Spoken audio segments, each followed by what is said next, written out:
Welcome to the Coach's Edge podcast dedicated to teaching, sharing, and learning the game. Thanks for jumping in today on this Triple T episode, Two Tip Tuesday. And as we get ready for our summer camp tour, our run of basketball camps, where we run solid from June 6th all the way through the first week of August, running basketball camps in different locations for different basketball programs, open camps where anybody can come from any school, any state. You know, we have kids that travel from out of state to come to our camps. It's awesome. It really is awesome. I'm fired up about it. And on this two-tip episode, I wanted to share why I still believe and while I still teach 1-on-0.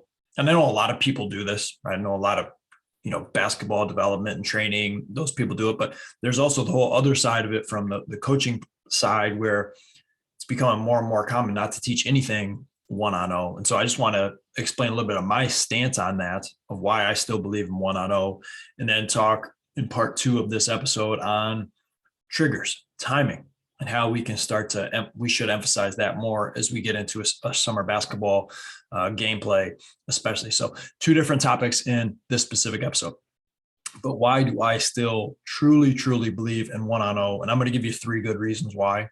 But the number one reason, especially in the summertime, especially out of season, and I'll never forget just how many times my JV basketball coach, Aaron Fernald, would always say, Stevie, he'd call me Stevie, players are made in the summer. Players are made in the summertime, right? He would always say that to me. And he's right.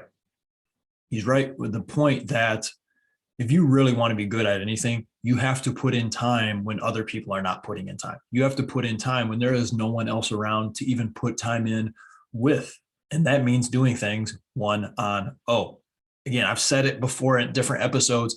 I grew up on a dirt road in the rural thumb of area of Michigan where there was my parents' property surrounded by a field on these 3 sides. We had a dirt road, and on the other side was a woods and a field. Who was I going to play with? I'm 5.5 years older than my next closest brother, right? So he was just getting in the way, right? And I played some against my dad, but my dad had a job. He's at work. So in the summertime, you get up, you go outside, and you play basketball on your own. And guess what? You do that every single day. You can get really good at playing basketball, right? So the importance for me as a coach in teaching players 1-on-0 is to be able to give them the blueprint so that now they can go to their house, to their driveway, early in the morning to the gym when nobody else wants to wake up, but they go anyway. And they can get a better idea of the skills to work on in those situations, what to practice, how to practice them, understanding the why, the when, giving them the situation when we're at one of these camps, right? The game situations of what that would actually look like, so that it means a lot for them to now put that into place and practice those skills 1-on-0 when they're on their own, when no one else is around. Because I think we can get confused. And I'm a big, podcast listener. I listen to some of the major basketball podcasts that others may listen to. And I've heard some amazing coaches that I respect a lot. And I agree with a lot of their situations on, hey, we don't practice on air. We practice against bodies, whether that's guided practice, randomized practice, going live, small sided games. I do all of those things. I love it, right? 100%. Your practices don't need to look like a basketball camp. Your camp doesn't need to look like your basketball practices. During the summer, during basketball camps, it's all about how can we get these individual players to improve their game. And for me to go beyond that and say, it's not just about how much better can we get them during their time here, but what are the takeaways that they're going to have from attending a basketball camp, and now they apply on their own when they're in their driveway, when they're in their garage, when they're in their basement, working on their ball handling skills, whatever that might be. And to give them the tools of how they can continue to improve their basketball skills when no one else is around. That means they are going 1-on-0.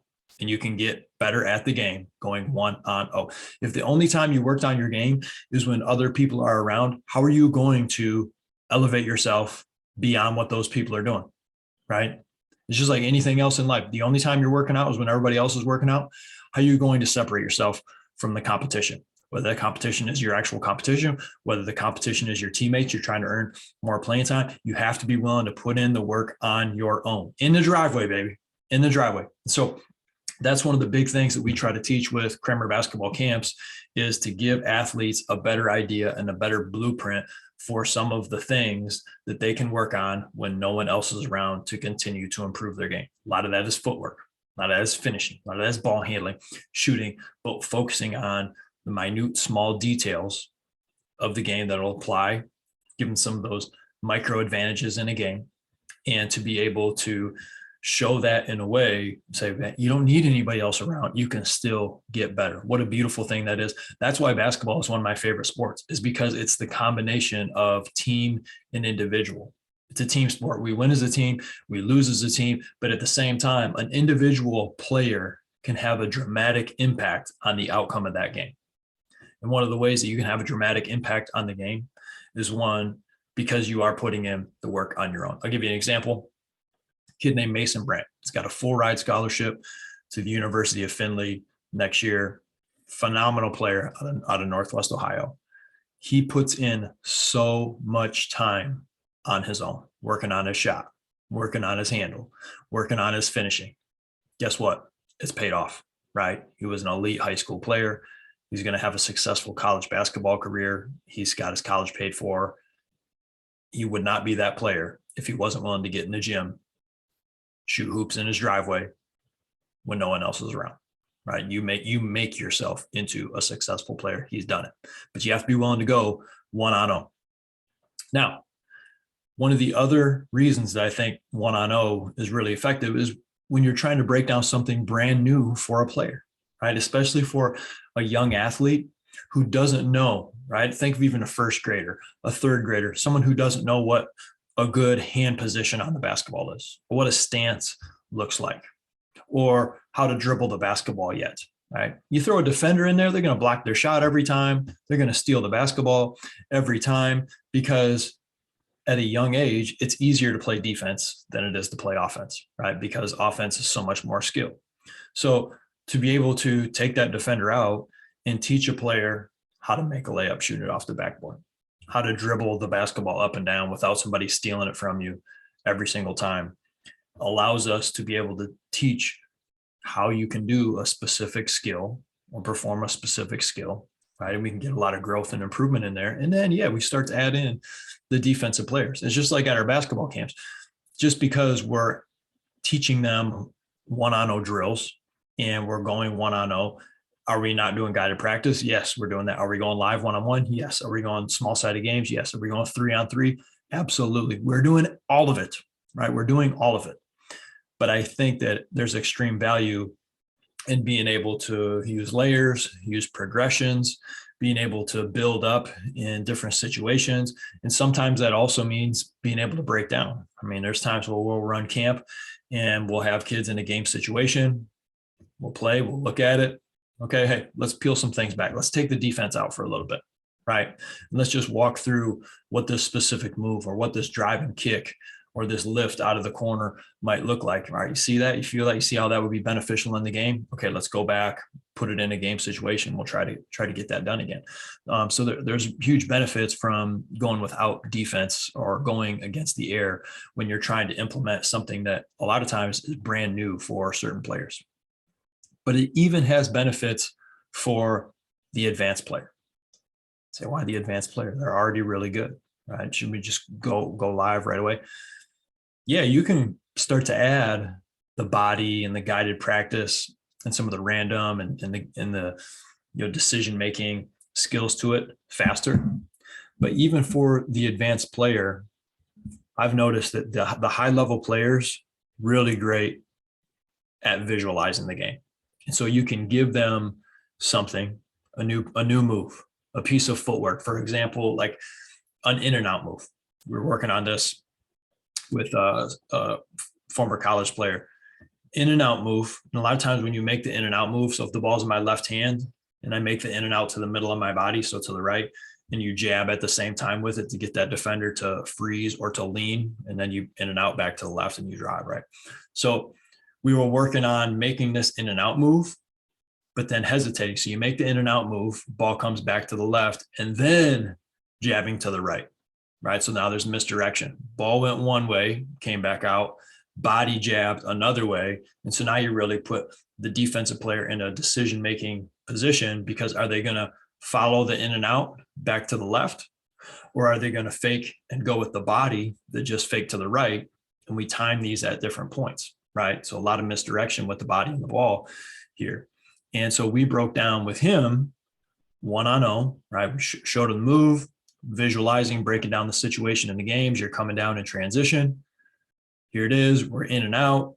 And then we're going to hesitate with a jab opposite. And then you can go. Defender bites on it, cross. All right. Makes sense. I can see in his mind visualizing. All right, let me walk through this real quick. Went about half speed going through, half speed. Okay, let's pick it up a little bit, about 75% speed, in and out, jab opposite, in and out, jab opposite, in and out, jab opposite. Okay, now let's go full speed. All right, so now we're going full speed. Okay, now throw the body in there.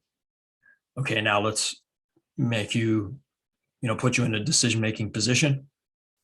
You're going to make that move. If I stay with the ball, you cross, right? If I stay with the body, you push it through and go, right? And so for advanced players, there's still benefit to going 1-on-0. You might be able to progress a lot faster through all of these different progressions, but still a lot of benefit. And those players do a great job of being able to visualize the game. So the reps that they're getting in, I really believe are very, very accurate and applicable, because they know what they need to do to improve, to be able to get something down. And then they're ready to try it out against the body. So I still believe in teaching 1-on-0. I believe it wholeheartedly. I've heard all the arguments for not doing it. And for the majority of them, I agree with the reasoning that coaches give for why you shouldn't go 1-on-0. I just don't think you should do that all the time, because you're taking away a great advantage for players to get better when no one else is around. And at the young level, when kids really are new to the game, they don't even know the mechanics of a shot, dribble, jab, pivot. I think throwing out too many things at them can take away from what's the one thing that you want to focus on and get better at. Okay, hand placement, follow through, jabbing, being able to rip the basketball, dribbling the ball with your left hand, as simple as that, on the move with your left hand. Being able to put a defender in there too early, I think, can have some negative effects. It can lead to kids, not seeing the success that they want to have. And when you see kids have some success, when you see that ball go in, even if there's no defender around, when you're able to dribble the basketball, 10 times in a row, going really fast, you build some confidence, you build some excitement, right? You get some of that was positive, kind of endorphins going through. You're feeling good about the work that you're putting in. And so now you want to put in more time, right? And then you want to try some new things out and go against defenders. And so we do all of it as far as the instruction types that we work on. We do block practice, we do random practice. We do 1-on-0, we do guided reps, we do random, we do small sided games, advantage, disadvantage, we go live play, all of those different things. And one of the reasons that we do that, and again, I have a background in education, and I'm not saying that's like this masterful certification that I have, but knowing at an early age that I wanted to teach, and being around, just think about when you were in school, how did you learn best? And it may have been different than the kid that was next to you and how they learned. You went to certain classes, kids picked up things faster than others. Sometimes things clicked for you, but it was at a later date, and when it seems like things clicked for another student. And so I'm a firm believer in offering different types of instruction, because kids learn differently, right? It's also some of the benefits of, a small group workout versus an individual workout. Like some kid may need some extra time and some communication from an individual instruction standpoint.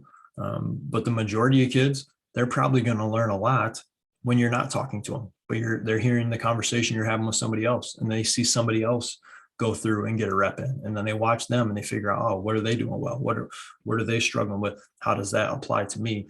There's a lot of benefits to doing things like that. And so offering different types of teaching, instruction, and drill types, I think is huge, huge, huge for players.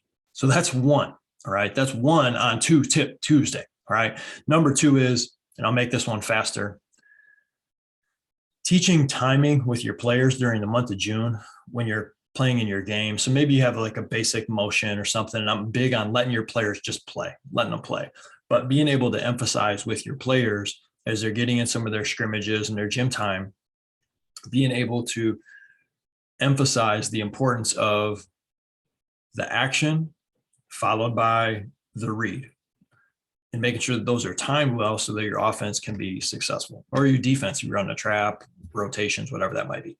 For example, I was working with, I went to a high school basketball practice, one of many this winter, and I was watching the team run through some of their stuff, right? And this was it live, right? They were going half court playing, and kid has a ball screen on the right side of the court, and then there's a wide pin down happening on the left side of the court. And so what I saw was 4 players that were involved in this specific action, but the timing of both of these actions on either side of the court was way off. So even though the cut and the screen on what would be the weak side, you would say was correct, the timing was so far off, they'd set that screen and come off it before the player who actually had the basketball was able to come off of that ball screen, be able to make the read as far as where their defender is, where the help side defender is, right? Where the hedging defender is on the ball screen, to be able to make a pass, shot, attack it, whatever it might be. There was no timing to it. And so to emphasize the trigger. So what's the trigger in this situation? It would be where the ball handler is coming off of the screener, right? And when that action or trigger is occurring, that triggers something else to happen out on the court. And so the timing is huge for that weak side pin down screen to occur and try to come off it at the same time that ball handler can come off and actually get the basketball to you, or see the screen, and then, okay, they're rolling and dive into the basket and then come off the ball screen and hit that person going to the rim or popping out for the 3 after they're coming off of the screen. And if it happens too early, it's over before it's really begun. If it happens too late, right, defense is able to read it. They're able to set, and they're able to say, okay, there's a ball screen here. We got that. There's an off ball wide pin down here. We got that. But to be able to time it correctly, I mean, that's what good offenses do, right? If you watch the Golden State Warriors in the playoffs, they do such a good job moving without the basketball.